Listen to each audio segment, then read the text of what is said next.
노란 손수건으로 알려져 있는 Going Home이라는 이야기지요. 미국 소설가이자 칼럼 리스터였던 피터 하밀이 뉴욕 포스트에 게재했던 실화이기도 했습니다. 매일같이 나무 아래에서 남편이었죠. 빙고를 기다리는 그 아내의 마음.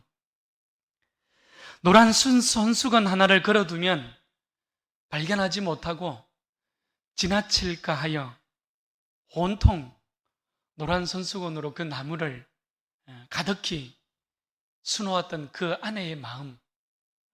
여러분, 이 마음이 오늘 나를 기다리고 계시는 우리 하나님의 마음이라는 사실을 깊이 이해할 수 있기를 축원합니다. 우리가 살아가면서 하나님을 만나는 것은 정말 설레고 또 긴장되는 일이기도 하지요. 또 때때로는 용기가 필요한 일이기도 합니다. 그러나 변하지 않는 한 가지 진리가 있지요. 그것이 무엇입니까?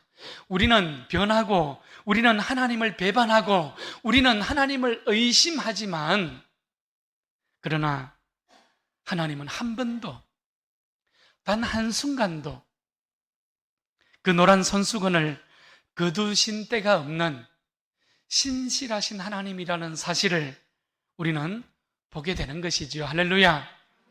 여러분, 이 노란 손수건이 골고다 십자가의 그 사랑이지 않겠습니까?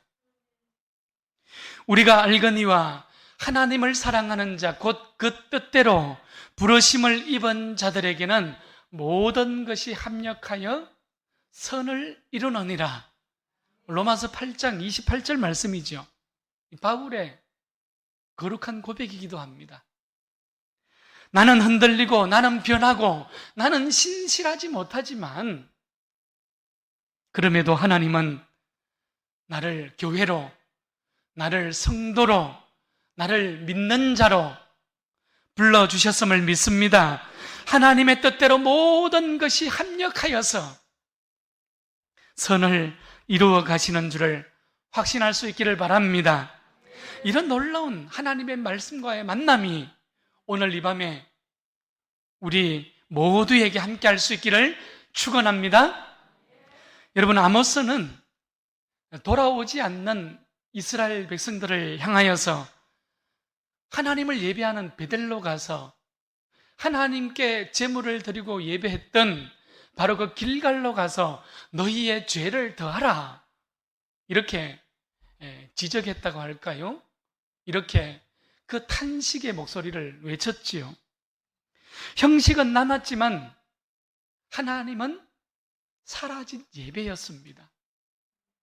아침마다 3일마다 여러 가지의 제물들로, 여러 가지의 명목들로 하나님 앞에 올려드렸지만 하나님이 받지 않으시는 예배였지요. 이유가 무엇이었습니까? 자신들의 향락을 위해서, 자신들의 사치를 위해서 가난한 자들을 짓밟는 그런 삶을 살아갔기 때문이죠. 그러한 결과물들을 가지고 하나님 앞에 예물을 드렸기 때문입니다. 쉽게 말하면 신앙 따로 삶 따로였다, 이 말입니다. 이스라엘 백성들이 가진 고질적인 죄의 모습이기도 했지요. 여러분, 그럼에도 불구하고 하나님께 돌아와서 하나님께 돌이킬 수 있었어야 하는데 이스라엘 백성들은 하나님께로 돌이킬 줄 몰랐다는 사실입니다. 하나님을 등지고 살았지만 그들은 다시 하나님께로 돌이키지 않았어요. 하나님의 말씀을 떠났지만, 예배를 떠났지만 그들은 다시 자신을 돌이켜 세우지 않았어요. 세상의 가치와 바알의 이 풍요를 따라 살아갔지만 하나님의 가치와 하나님의 말씀은 멀리하였던 것이죠. 하나님의 기쁨을 구하는 삶이 아니라 자신만의 기쁨을 구하는 그런 이기적인 삶을 살았던 것이 오늘 본문에 나타나는 북이스라엘 백성들의 예배의 현장이요, 삶의 현장이었습니다.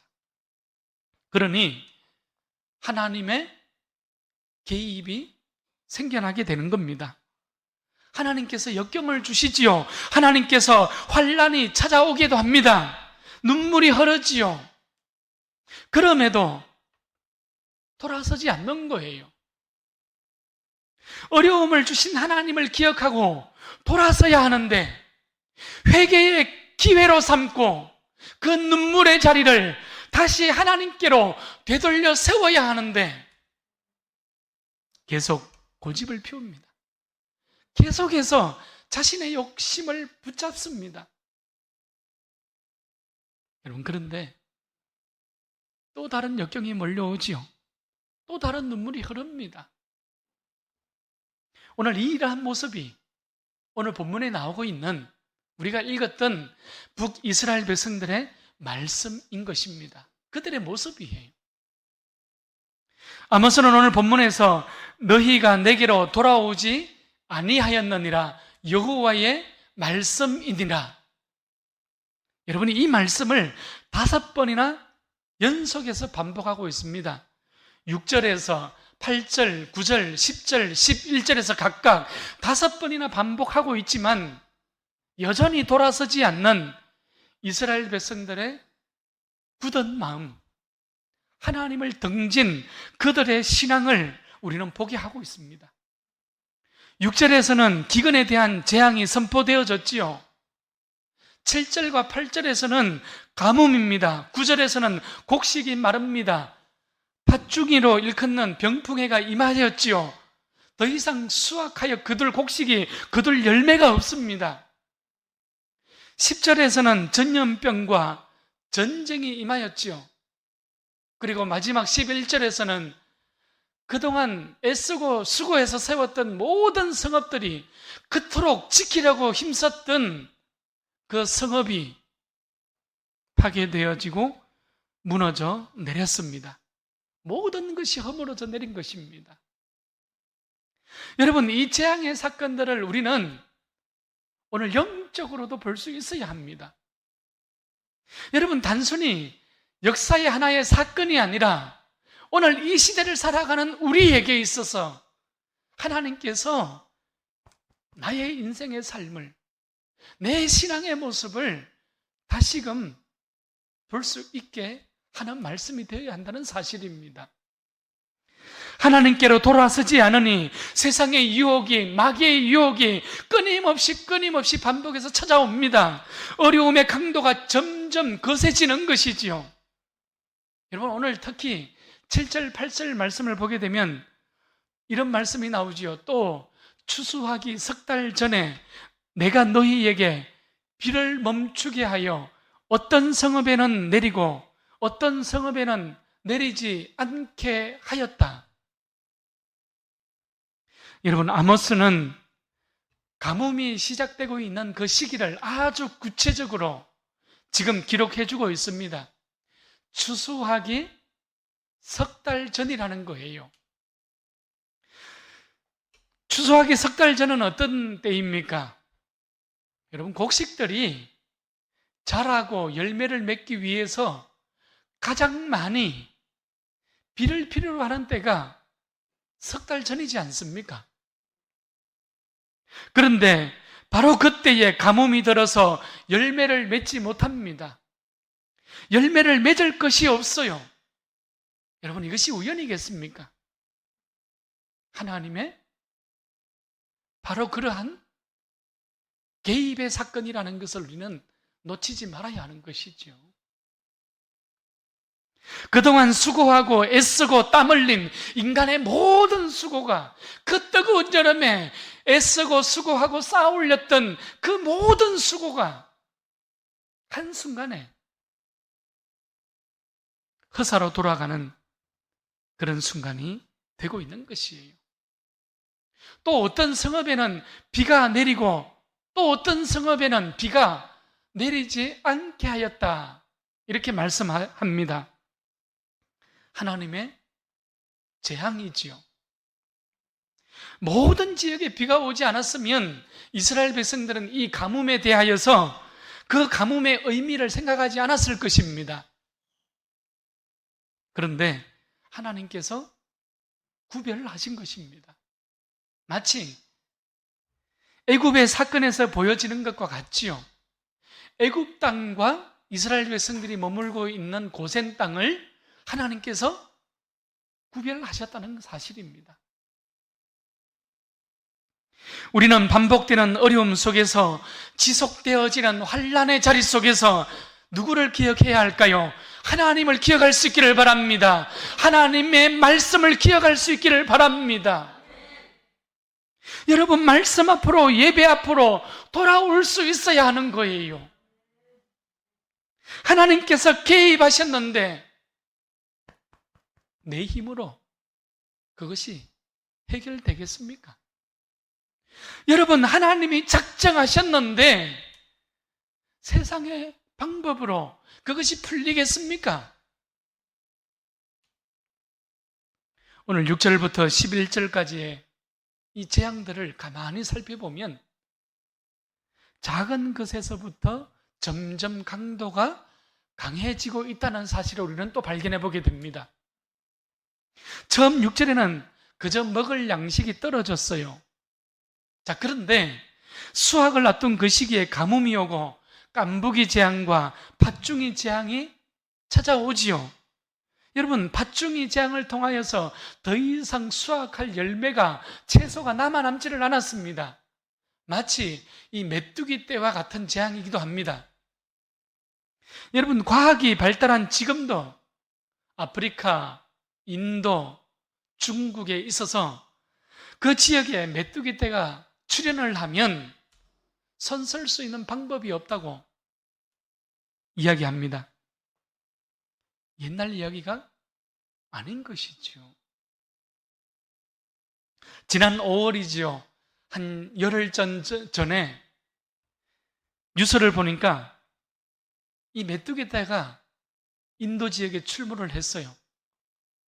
대략적으로 8천만 마리가 넘는 그러한 메뚜기 떼가 하루에 약 150km를 날아다니면서 지나가는 곳에 일어나는 모든 작물과 식물을 먹어치운다는 것입니다.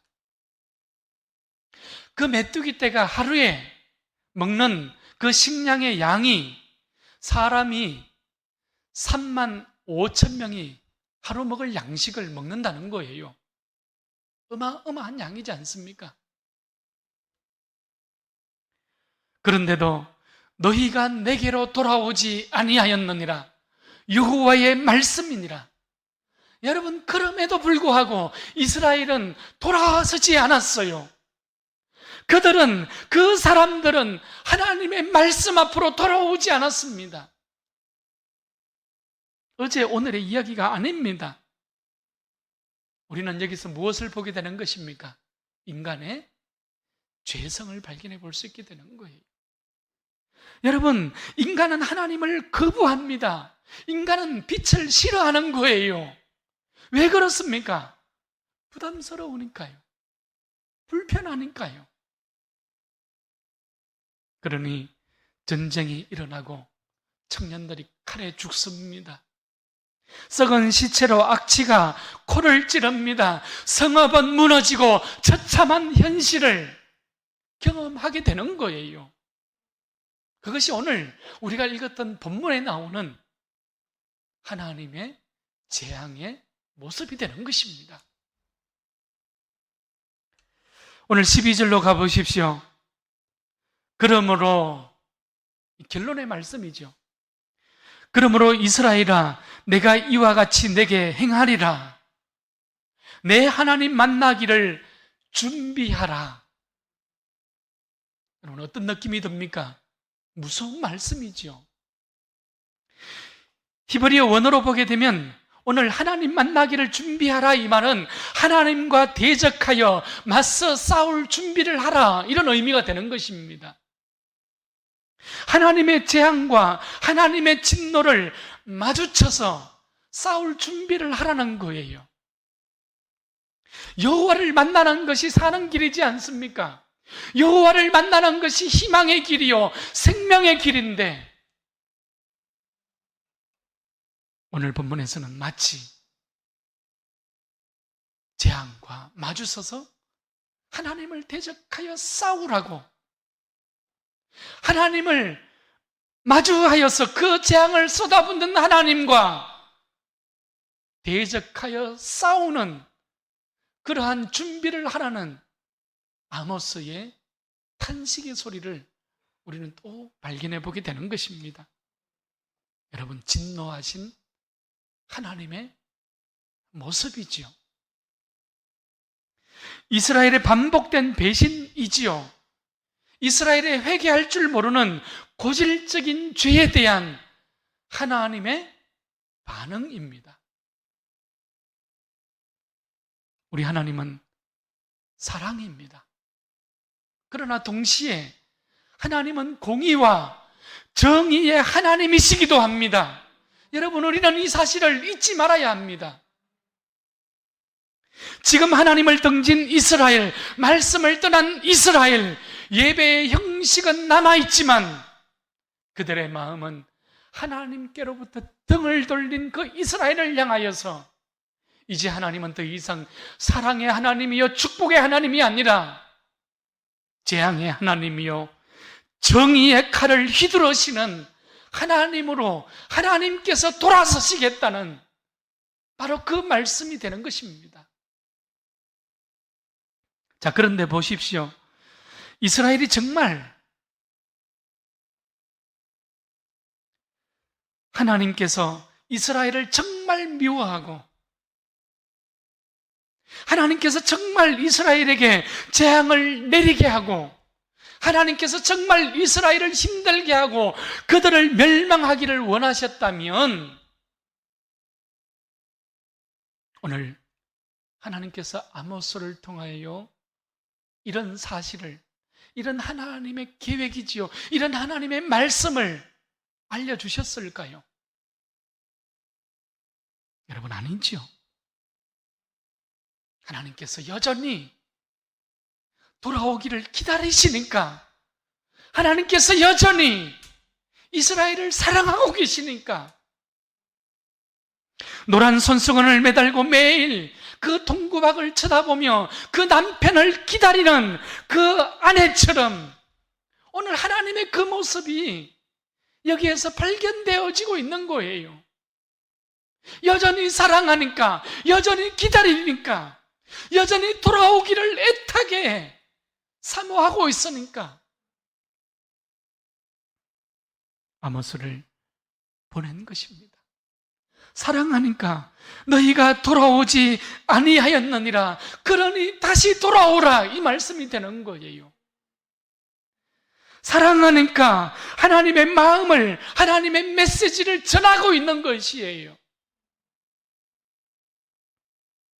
여러분, 이것이 오늘 본문에 나타나는 하나님의 참 마음이지요.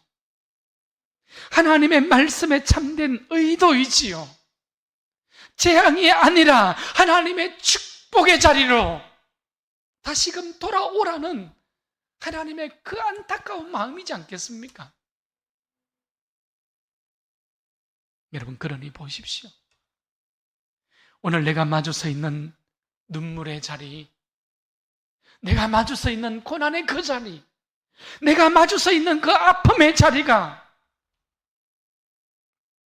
나에게 주어진 눈물의 자리가 하나님의 부르심의 자리가, 하나님의 그 음성을 듣는 축복의 자리가 될 수 있기를 바랍니다. 여러분, 내가 하나님께로 돌아서면 이 눈물의 자리, 이 고난의 자리가 하나님의 사랑을 발견하는 은혜의 자리가 될 수 있는 거예요. 우리 모두가 살아가면서 만나는 고난과 눈물 뒤에 감춰져 있는 하나님이지요. 그 하나님의 은혜를 만날 수 있기를 축원합니다. 여러분, 이것이 오늘 본문이 우리에게 보여주는 하나님의 메시지입니다. 말씀을 정리하고자 합니다. 우리가 해야 할 일이 무엇입니까? 하나님께로 돌아서는 것입니다.